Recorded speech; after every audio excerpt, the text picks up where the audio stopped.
Hello दोस्तों, स्वागत है आप सभी का अपने यूट्यूब चैनल एनसीईआरटी विथ जूही पे।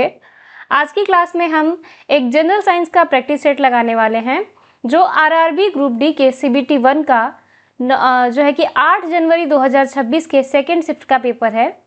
तो ये प्रत्येक प्रश्न आपकी आगामी परीक्षाओं के लिए भी बहुत ही महत्वपूर्ण है, तो वीडियो को पूरा अंत तक जरूर देखें। चलिए हम लोग प्रश्नों की शुरुआत करते हैं। क्वेश्चन नंबर फर्स्ट है कि जब किसी वस्तु को अवतल दर्पण के वक्रता केंद्र C से परे रखा जाता है तो किस प्रकार का प्रतिबिंब बनता है। आप इसको फिगर के माध्यम से यहाँ समझ सकते हैं कि ये अवतल दर्पण है और वस्तु यहाँ रखी गई है वक्रता केंद्र से परे, तो इसका प्रतिबिंब आप देख सकते हैं कि उल्टा बना है। तो आपका जवाब क्या है कि प्रतिबिंब जो है वास्तविक, उल्टा तथा वस्तु से छोटा बनता है। तो आपका ऑप्शन सी बिल्कुल सही जवाब है। ठीक है कि जब वस्तु अवतल दर्पण के वक्रता केंद्र C से परे रखी जाती है तो प्रतिबिंब वक्रता केंद्र C और फोकस F के बीच बनता है। यहाँ देख सकते हैं ये वक्रता केंद्र C और यहाँ फोकस F के बीच में ये प्रतिबिंब बना हुआ है, अतः यह प्रतिबिंब वास्तविक, उल्टा और वस्तु से छोटा होता है। अगले प्रश्न पे बढ़ते हैं कि जब हमारी त्वचा से पसीना वाष्पित होता है तो हमें ठंडक का अनुभव किस कारण होता है। जवाब है आपका वाष्पन के लिए पसीना हमारी त्वचा से ऊष्मा अवशोषित करता है। ठीक है, पसीना क्या करता है, त्वचा की गर्मी को अवशोषित कर लेता है और वाष्पित हो जाता है और हमारे शरीर को ठंडक प्रदान करता है। ठीक है, वाष्पन एक एंडोथर्मिक यानी कि ऊष्मा अवशोषी प्रक्रिया है जिसमें द्रव से गैस में बदलने के लिए ऊष्मा की आवश्यकता होती है। अगला प्रश्न है चंद्रमा पर किसी वस्तु का भार पृथ्वी पर उसके भार की तुलना में कैसा होता है। ठीक है, प्रश्न क्या है कि चंद्रमा पर किसी भी वस्तु का भार पृथ्वी पर उसके भार की तुलना में कैसा होता है। जवाब है कि यह पृथ्वी पर इसके भार का छठा भाग होता है, यानी विकल्प ए। ठीक है, चंद्रमा का गुरुत्वाकर्षण पृथ्वी के गुरुत्वाकर्षण का लगभग 1/6 भाग होता है, इसलिए चंद्रमा पर किसी वस्तु का भार पृथ्वी पर उसके भार का छठा भाग होता है। याद रखेंगे। चलिए देखते हैं अगले प्रश्न को। वायुमंडल में ऑक्सीजन O2 की मात्रा लगभग कितनी होती है। जवाब है विकल्प ए, लगभग 21%। व्याख्या देख लेते हैं। पृथ्वी के वायुमंडल में ऑक्सीजन की मात्रा 21% होती है जो जीवन के लिए आवश्यक है। और वायुमंडल की प्रमुख गैसें कौन कौन सी हैं। नाइट्रोजन 78%, ऑक्सीजन 21% और ऑर्गन 0.93%। ठीक है, ये क्या है, वायुमंडल की प्रमुख गैसें हैं। अगले प्रश्न पे बढ़ते हैं। निम्नलिखित में से कौन सा एक समान वृत्तीय गति कर रही वस्तु का उदाहरण है। विकल्प बी बिल्कुल सही है कि एक समान चाल से पृथ्वी की परिक्रमा करता हुआ एक उपग्रह। उपग्रह क्या करता है, पृथ्वी के चारों ओर समान वृत्तीय पथ में समान चाल से गति करता है। इसे एक समान वृत्तीय गति कहते हैं। ठीक है, एक समान वृत्तीय गति क्या है, जिसमें वस्तु वृत्ताकार पथ पर समान चाल से समान गति करता है, उसकी चाल का परिमाण हमेशा समान रहता है। ठीक है, तो उपग्रह क्या करते हैं, ग्रहों की परिक्रमा करते हैं। चलिए बढ़ते हैं अगले प्रश्न पे। 20 ओम के प्रतिरोधक पर 40 वोल्ट का विभवांतर प्रयुक्त करने पर उसमें कितनी धारा प्रवाहित होगी। जवाब है 2 एम्पियर। ठीक है, ओम का नियम क्या है कि धारा विभवांतर V के अनुक्रमानुपाती तथा प्रतिरोध के व्युत्क्रमानुपाती होता है। ओम के नियम के अनुसार क्या होता है, I = V/R। V क्या है, विभवांतर है और R क्या है, प्रतिरोध है। ठीक है, चलिए अगले प्रश्न पे बढ़ते हैं। प्रजनन स्वास्थ्य के लिए सुरक्षित यौन संबंध बनाना क्यों महत्वपूर्ण है। जवाब है यह HIV, एड्स जैसे यौन संचारित रोगों से बचाता है। व्याख्या देख लेते हैं। सुरक्षित यौन संबंध बनाने से HIV, एड्स तथा अन्य यौन संचारित रोगों के संक्रमण से बचाव होता है और व्यक्ति का प्रजनन स्वास्थ्य सुरक्षित रहता है। ठीक है, अगला प्रश्न क्या है? एथेनॉल की सोडियम के साथ अभिक्रिया होने पर किस प्रकार की गैस मुक्त होती है? जवाब है हाइड्रोजन। अल्कोहल जैसे कि एथेनॉल की सोडियम के साथ अभिक्रिया में हमेशा हाइड्रोजन गैस मुक्त होती है। अगले प्रश्न पे बढ़ते हैं। अधात्विक ऑक्साइड और क्षार के बीच अभिक्रिया का सामान्य उत्पाद क्या है? जवाब है लवण तथा जल। अधात्विक ऑक्साइड और क्षार की अभिक्रिया से सामान्यतः क्या बनता है? लवण और जल बनता है। ठीक है, यहाँ पे आप देख सकते हैं यहाँ पे कार्बन डाइऑक्साइड और जो है कि कैल्शियम हाइड्रोक्साइड की जब अभिक्रिया हो रही है तो क्या बन रहा है? कैल्शियम कार्बोनेट तथा H2O, यानी कैल्शियम कार्बोनेट आपका लवण है और H2O क्या है? जल है। तो अधात्विक ऑक्साइड और क्षार की अभिक्रिया से क्या बनता है? लवण और जल बनता है। अगले प्रश्न पे बढ़ते हैं। गैस के कणों की निरंतर अनियमित गति के कारण कण पात्र की दीवारों से टकराते हैं और गैस द्वारा लगाया गया दाब किसके बराबर होता है? जवाब है पात्र की दीवारों पर प्रति इकाई क्षेत्रफल पर गैस के कणों द्वारा लगाए गए बल के। ठीक है, गैस के कण क्या करते हैं? निरंतर अनियमित गति करते हैं और पात्र की दीवारों से टकराते हैं। इन्हीं टक्करों के कारण दीवार पर प्रति इकाई क्षेत्रफल पर बल लगता है, जिसे हम गैस का दाब कहते हैं। अगले प्रश्न पे बढ़ते हैं। 20 मीटर की ऊंचाई पर रखे गए 30 किलोग्राम द्रव्यमान के ब्लॉक की स्थितिज ऊर्जा कितनी होगी?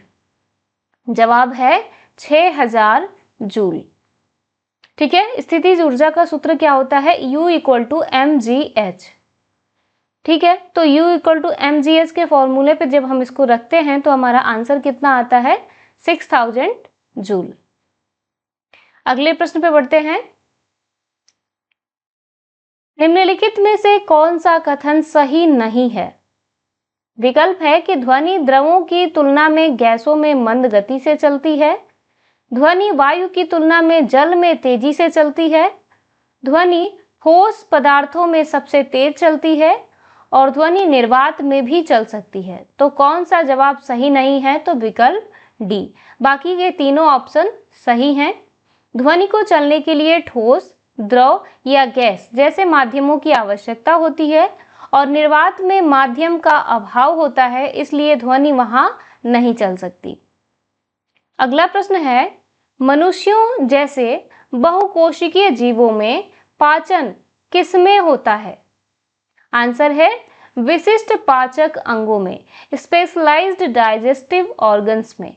ठीक है, बहुकोशिकीय जीवों में पाचन की प्रक्रिया विशेष रूप से बने पाचक अंगों में होती है। केंद्रक, खाद्य रसधानियों या संपूर्ण कोशिका सतह पाचन का कार्य नहीं करती है। अगला प्रश्न क्या है? पादप कोशिका भित्ति का मुख्य संरचनात्मक घटक क्या है? जवाब है सेलुलोज। पादप कोशिका भित्ति मुख्य रूप से किससे बनी होती है? सेलुलोज से बनी होती है, जो इसे मजबूती, आकार और सुरक्षा प्रदान करता है। ठीक है, अब देखिए प्रश्न क्या है? निम्नलिखित में से कौन सा हमारे शरीर के केंद्रीय तंत्रिका तंत्र का भाग है? ठीक है, तो यहाँ पे विकल्प क्या दिया गया है? मेरुरज्जु। आइए समझते हैं। केंद्रीय तंत्रिका तंत्र मुख्यतः दो भागों से मिलकर बना होता है, पहला मस्तिष्क, दूसरा मेरुरज्जु। तो विकल्प में मस्तिष्क तो नहीं दिया गया है, मेरुरज्जु है, इसलिए विकल्प बी सही है। मेरुरज्जु क्या करता है? मस्तिष्क से निकलने वाले संकेतों को शरीर के विभिन्न भागों तक पहुंचाती है तथा उनसे प्राप्त संदेशों को मस्तिष्क तक वापस लाती है। ठीक है, अगला प्रश्न देखते हैं। निम्नलिखित में से क्या घरेलू सर्किट में आमतौर पर श्रेणी क्रम में जुड़ा होता है?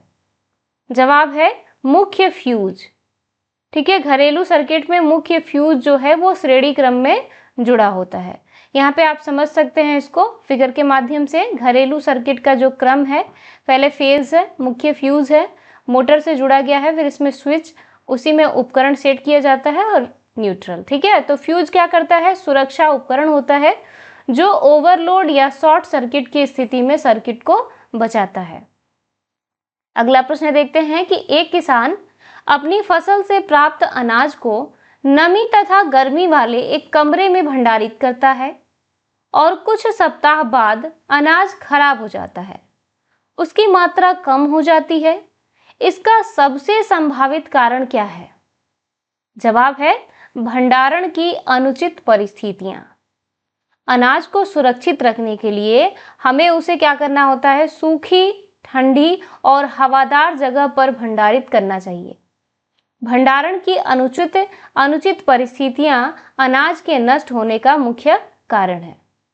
ठीक है, अगर हम नमी और गर्मी की परिस्थितियों में देख सकते हैं, फफूंद और कीट तेजी से बढ़ते हैं, इसलिए अनाज खराब हो जाता है और उसकी मात्रा भी कम हो जाती है। अगला प्रश्न क्या है कि कौन सा शब्द ठोस पदार्थों में कणों की निकटता का वर्णन करता है? जवाब है अंतरकण स्थान। ठोस पदार्थों में कणों के बीच अंतर बहुत कम होता है, जिसे अंतरकण स्थान कहते हैं। ठीक है, अंतर आणविक जो स्थान होता है, क्योंकि पदार्थों में कणों की निकटता का वर्णन करता है। अगला प्रश्न है मुख्य अक्ष पर वह बिंदु जहां मुख्य अक्ष के समानांतर किरणें दर्पण से परावर्तन के बाद अभिसारित होती हैं या अपसारित होती हुई प्रतीत होती हैं, तो निम्न में से क्या कहलाता है? आंसर है मुख्य फोकस। मुख्य अक्ष के समानांतर आने वाली किरणें दर्पण से परावर्तित होकर मुख्य फोकस पर मिलती हैं, यानी कि अवतल दर्पण, या अपसारित होकर उसी बिंदु से आती हुई प्रतीत होती हैं, तो वो उत्तल दर्पण हो गया। ठीक है, अगर मुख्य फोकस पर मिल रही हैं तो अवतल दर्पण, या फिर अपसारित होकर उसी बिंदु से आती हुई प्रतीत हो रही हैं तो उत्तल दर्पण। अगला प्रश्न देखते हैं, अनुकूल पर्यावरणीय परिस्थितियों में बीज से नए पौधे के उद्भव को क्या कहा जाता है? जवाब है अंकुरण।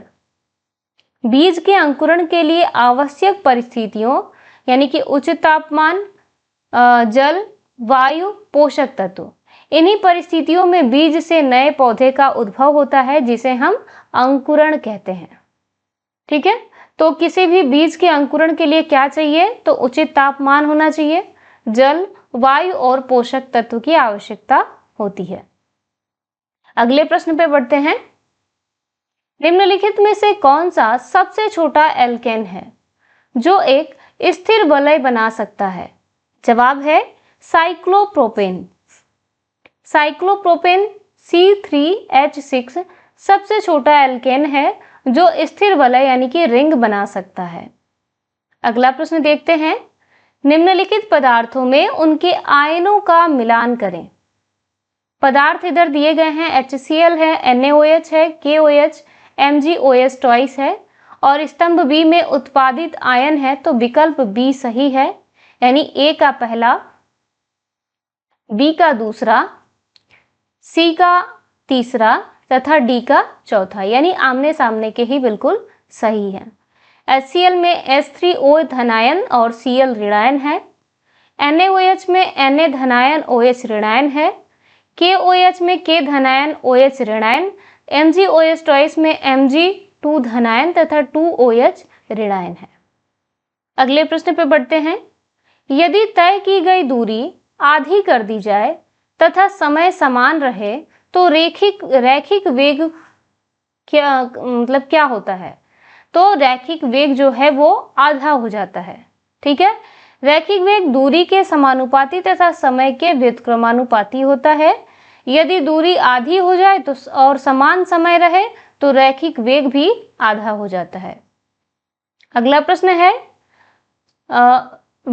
विषणु का उदर गुहा के बाहर विषण कोश में स्थित होने का मुख्य कारण क्या है? वृषणों का उदर गुहा के बाहर वृषण कोश में स्थित होने का मुख्य कारण क्या है? जवाब है शुक्राणु निर्माण को सुगम बनाने के लिए, क्योंकि इसके लिए शरीर के तापमान से कम तापमान की आवश्यकता होती है। ठीक है, तो शुक्राणु के निर्माण के लिए अंडकोश का तापमान शरीर से लगभग 2 से 2.5 डिग्री सेल्सियस तक कम होना चाहिए, इसलिए अंडकोश उदर गुहा के बाहर स्थित रहता है। अगला प्रश्न है, असंतृप्त कार्बन संतृप्त कार्बन यौगिकों की तुलना में होते हैं, क्या होते हैं? अधिक अभिक्रियाशील। ठीक है, असंतृप्त कार्बन संतृप्त कार्बनिक यौगिकों की तुलना में अधिक अभिक्रियाशील होते हैं। अगला प्रश्न है, हमारा क्वेश्चन जो है कि कंप्लीट होता है। उम्मीद है आपको वीडियो पसंद आया होगा। यदि वीडियो पसंद आया हो तो प्लीज हमारे चैनल को सब्सक्राइब तथा वीडियो को लाइक और शेयर करना ना भूलें। धन्यवाद। मिलेंगे अगले वीडियो में एक नए टॉपिक के साथ।